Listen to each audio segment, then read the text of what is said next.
In the freezing winter of 1932, in a small, forgotten town on the outskirts of Chicago, a man named Henry Walsh walked barefoot through the snow, clutching a worn-out leather bag.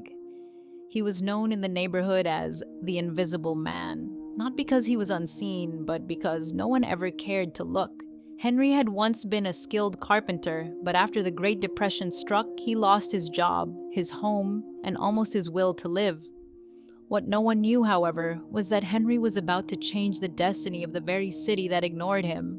Henry spent his nights near the abandoned train station, surviving on stale bread from a local bakery's trash. Every day, he passed the same alley where broken bricks and wooden boards were scattered.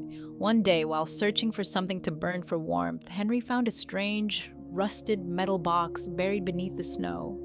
Inside was a bundle of old documents, blueprints, and a faded letter signed by none other than Nikola Tesla. The papers described a prototype for a machine that could generate free electricity using the Earth's magnetic field. Henry, though poor, was no fool. Years of working with wood and tools had sharpened his mind and hands. For weeks, he worked in secret under a bridge, piecing together the machine with discarded scrap, metal, and wires he collected from junkyards. No one paid attention to the thin, shivering man carrying broken fans and bicycle parts. But by late March, a soft hum began to echo through the night. The machine worked. Henry connected it to a small light bulb, and for the first time in months, light glowed in the darkness of his shelter.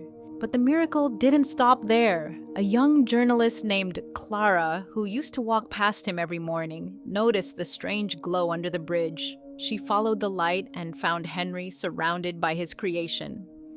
Amazed, she published his story in the newspaper with the headline, "Homeless Man Revives Tesla's Dream."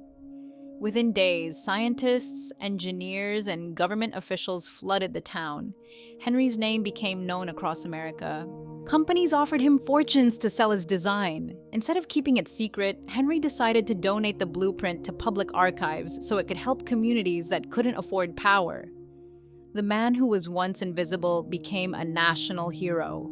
Years later, when asked why he didn't keep the money, Henry smiled and said, "When you've lived in the dark long enough, giving light to others is the greatest wealth."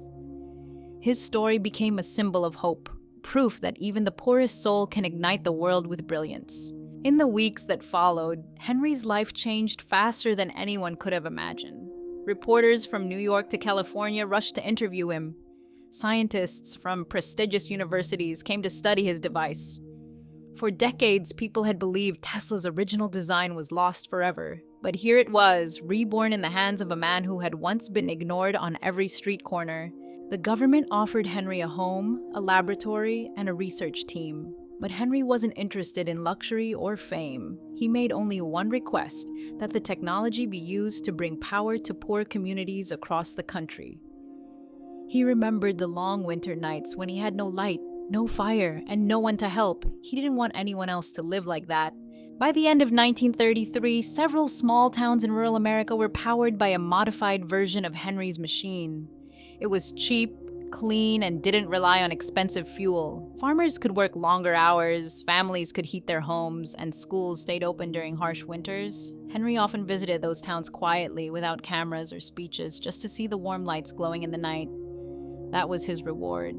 But not everyone was happy. Large power companies saw Henry as a threat to their business. They tried to buy his patent, but he had already donated it to the public. They tried to discredit him, calling him a fraud. Yet every test, every demonstration proved the machine's power was real.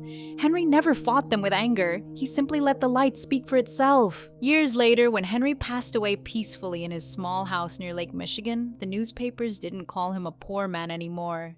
They called him the Light Bringer. Streets were named after him, statues were built in his honor, and school children learned about the man who turned darkness into hope.